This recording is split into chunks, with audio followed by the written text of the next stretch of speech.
This is the Front Porch Podcast, and today I am here with Loren and Rachelle Ditmore at City of Refuge. So thank you so much for taking the time to come and talk to me today. I really appreciate it. I know you guys are really busy, so welcome. Absolutely. Thank you. It's a pleasure to be here. Pleasure to be hanging out and chatting. Great. So to begin, I'd just like you to share a little bit about your story, how you ended up here in Oak Park, and kind of the history of your involvement with the neighborhood. Yeah.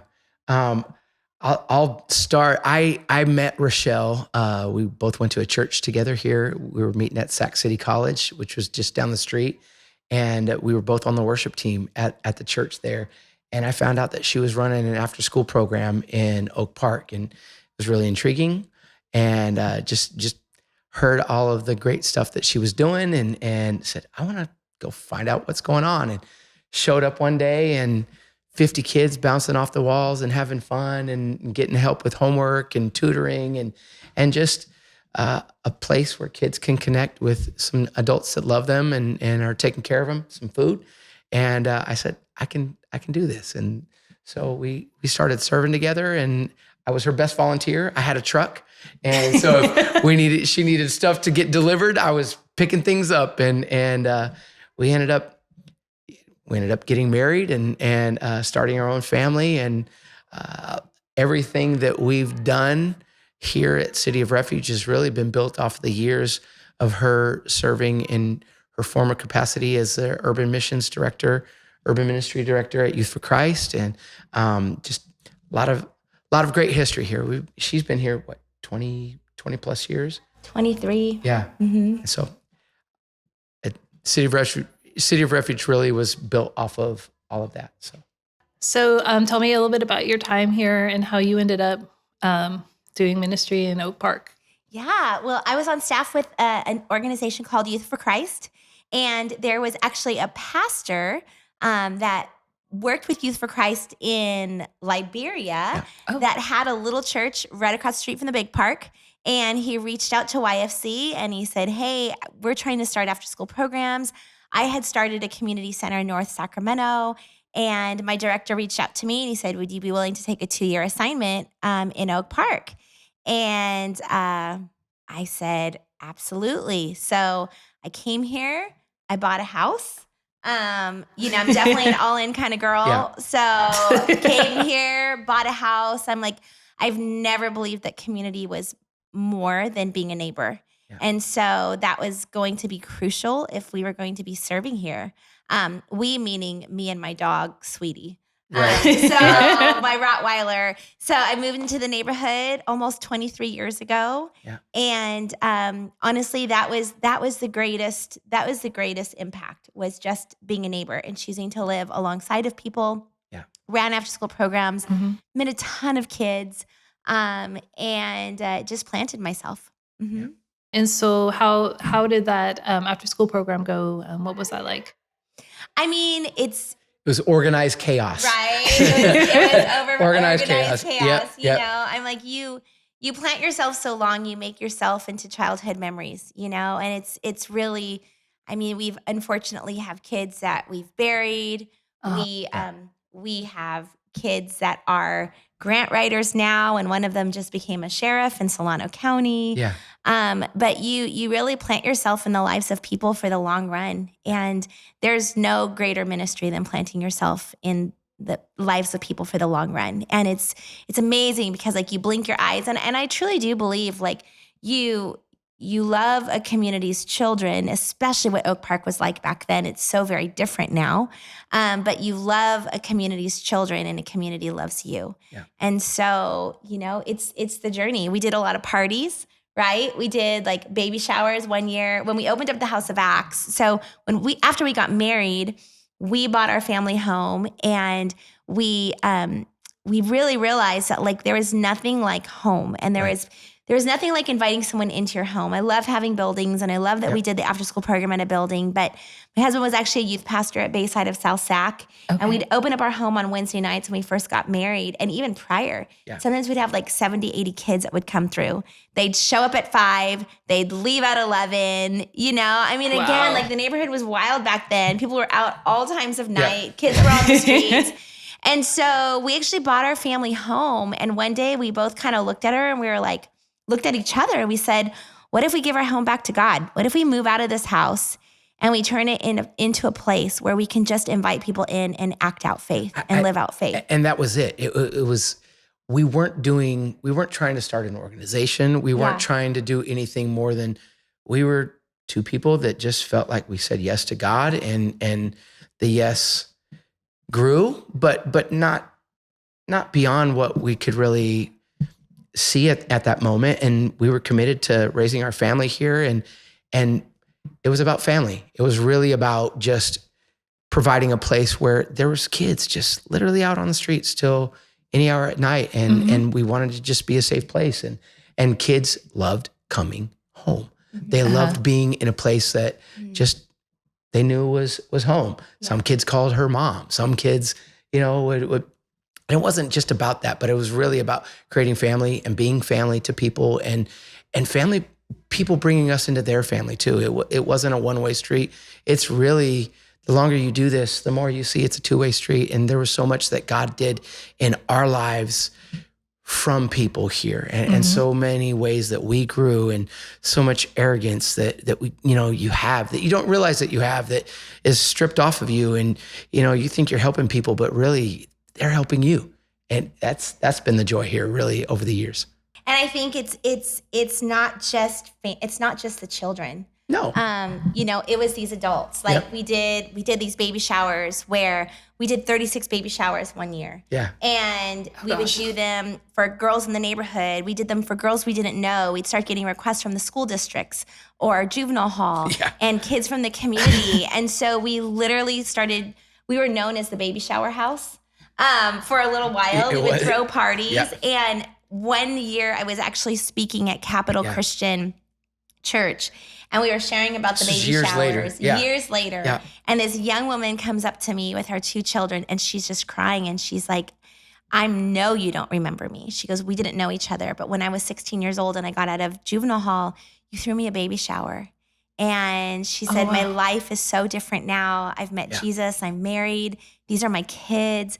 But she said, I never forgot that touch of genuine love. Yeah. And, you know, there's a lot of, you know, branding in these days and production, and we're looking from story to story and all the highlights and all the things. And it's like, there's nothing as simple and beautiful as home and true hospitality. Yeah. And actually, it's kind of funny. We've been thinking about bringing it back, but we used to call our outreach the Front Porch. Okay. And it was totally we're like, we'll be on the Front Porch podcast, of course. Teaching the art of just sitting with people and learning to be in a world that is so fast-paced. It's so hard to do that. Just learning to be and learning to genuinely celebrate with people and genuinely grieve with people. Like, I mean, during the couple of years of COVID, there were a lot of homicides in the neighborhood and with people connected to the neighborhood. Yeah. And so we hosted, I don't know, maybe like 13 repasses here. And over the course of just 1 year. Yeah. My husband did many funerals over those 2 years. Yeah. And in a time where people were grieving,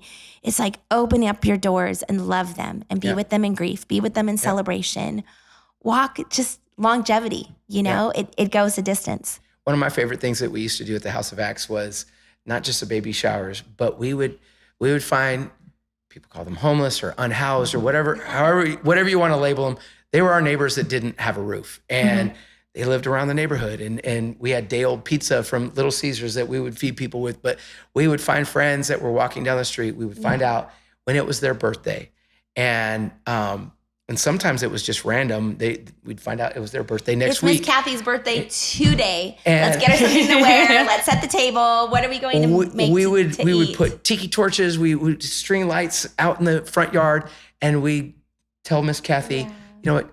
Go invite a few friends. We're going to throw you a birthday party. And they couldn't figure out why, but there was no strings attached. It was just simply to say, you know what? You're seen. You're loved.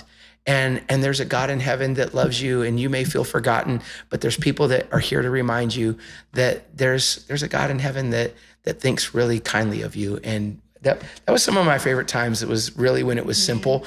We've got an organization now, and there's 35 employees, and we're doing housing and craziness out, out and about. But, there's nothing more important that we do today than what we used to do than really the one. And it's always about the one person. Yes. So how did you go from, hosting people in your home to an organization? How did that come about? And the story with that home is Yeah. we actually moved out of our home that we owned, and we went and rented a house, and we used our own home for ministry. So we didn't wait for the grant. We didn't wait for the website. Nope. We figured out our paychecks. We bought our house really inexpensive way back when that most people in Oak Park would be like, what? Yeah.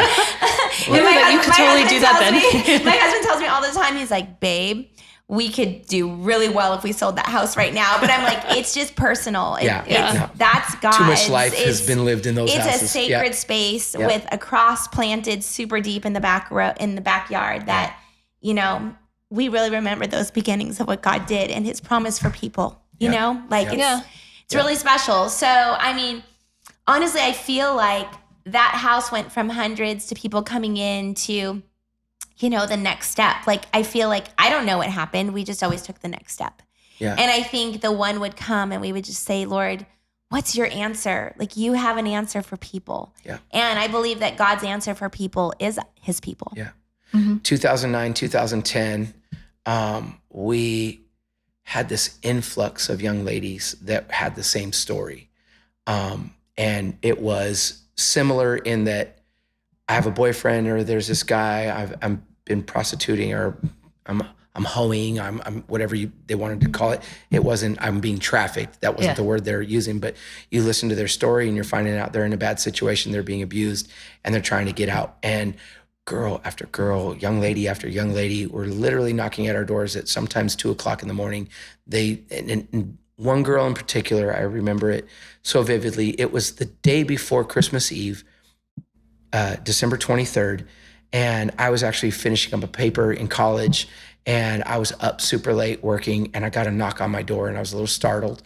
And we live on 10th Avenue, and this little 13-year-old girl, it had just got done raining. She has a little spaghetti strap shirt on with little tiny shorts, knocked at our door, and there's a car running out in the driveway, and she yells to the car, I told you those church people would open their door. Little Cecilia, and she is almost soaking wet because you could tell she had been outside for a while, and she's shivering, and we bring her in. I woke up my wife, and she's in the room next, and just there was this overwhelming sense of, God, I don't have any answer for this girl. And she was one of 5 or 6 that had come through our doors, girl after girl after girl. For the course of 13 months, we had 17 young ladies that would stay at our house. We had a couch, put them in there. We ended up moving our son out of his bed one time because the house filled up, and we just started helping people out. And that was the question, like, God, there must be a better answer here. And so we took another little 2-bedroom house, and we started providing housing for women that were trying to get off the streets. And again, it wasn't a program. It was just, we were using what we had. We had no idea what we were doing. Honest to God, true. Yeah.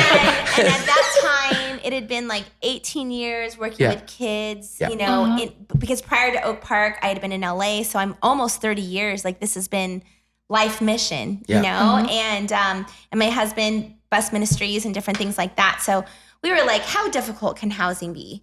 Famous last words. Famous last words. And someone should do something. And what if we had partners? We could be a piece of this. And here we are. And I always joke because I say our friend who worked at Intel, she gave us a grant after that first year. It was like a $10,000 grant. And again, when we started, we didn't look for grants. We weren't there as an organization. We weren't there as people. We just weren't. It was our offering to the Lord. And we had partners that were like $10 a month church partners, $25, $100. When you would get that random $1,000 check in the mail, you were just like, wow, Lord, you are so good. I mean, so good for the 5 to the 1,000, but it was piecing together. It was such a journey of faith, of just really knowing that God was saying yes to this and that his heart is belonging. His heart is to bring us home.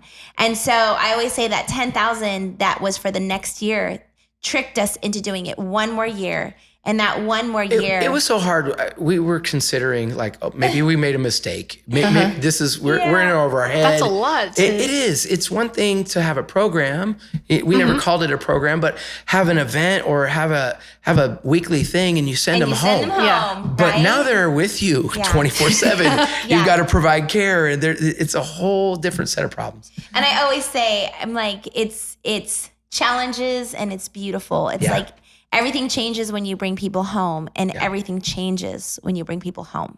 And you create not sheltering. It's like, we have a city partnership now for homeless women and children. And we run programs and case management in a couple of the motels for the motel voucher program. And then we house 26 families within our City of Refuge housing program that is within Oak Park. But there is something that's so beautiful about creating home and belonging when people come off the streets and they're wanting their lives to change and they're leaving domestic violence, trafficking, all of the things, and they walk into a home. It's so different. It's so different. And so, that's really the next for City of Refuge. We have a 102 unit plans for what we're calling a restorative housing community. It's not housing first, although that we believe we need all of the things, because we need to answer mass solutions. We believe that for those that really want the opportunity to transform their lives, they need a little bit different.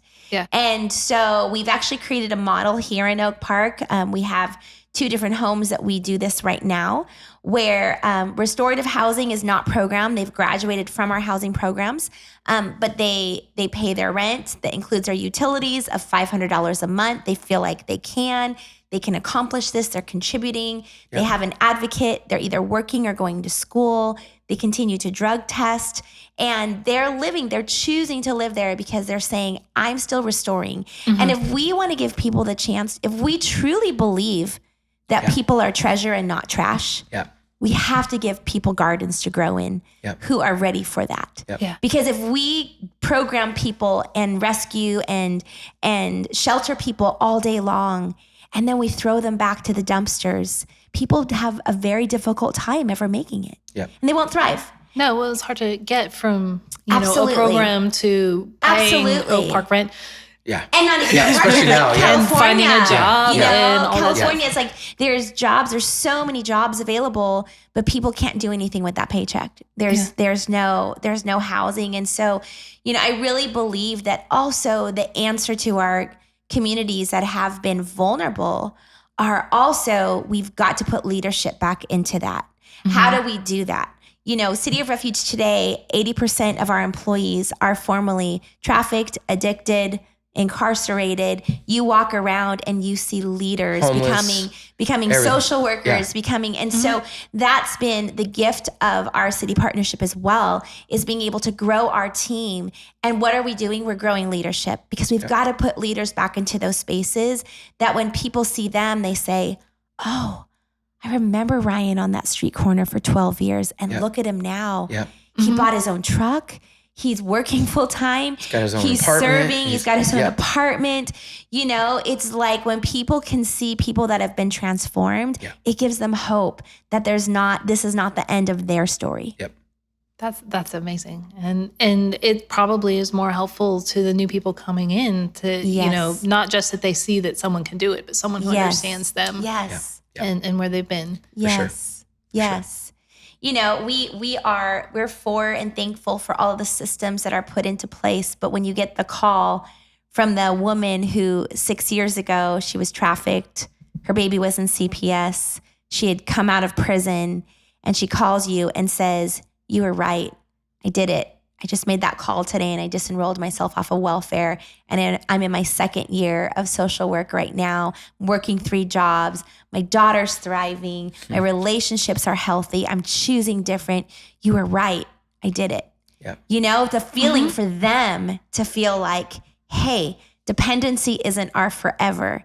You know, it was a season, but we've got to give people space where they can get past survival into thriving. Yeah. Yeah. You know, and we believe that the gospel, it translates without words. It really does. Kingdom principles work. Imagine that.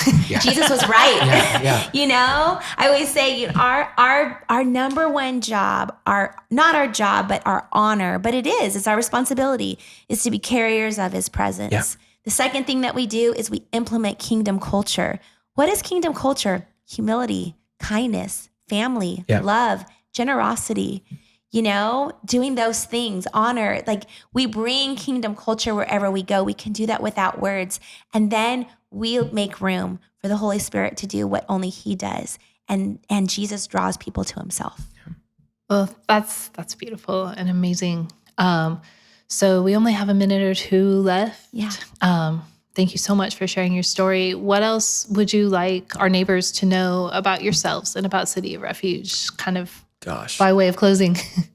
We love Oak Park. And, you know, I remember about 10, 12 years ago when our neighborhood started drastically changing, we really asked ourselves the question, do we stay or do we go?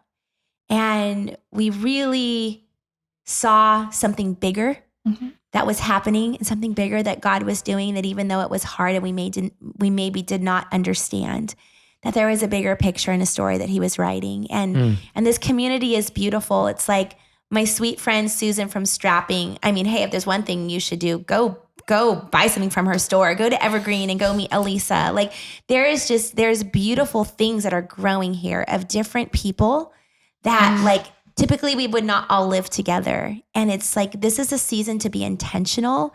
And I believe that wonder is going to come back. And I believe that for so many of us, it's just not those that you think that we serve, that we need to be reminded that there is still wonder, that there's not just hope, but there's something so beautiful that is birthing here. That's for all of us, you know? And so I am just honored and thankful that we get to build together, get to learn from one another. We get to rub shoulders. We're artistic, we're creative. So we love the creative element, but there's room for all of us. And I believe that we can build something beautiful that is going to tell a story that the state will hear of one day. Thank you. I really like that. Thank you so much. Yeah. And thank you both for your time. I know that you guys are very busy. And it's our pleasure. No, it was so wonderful to hear your story today. Thank you so much.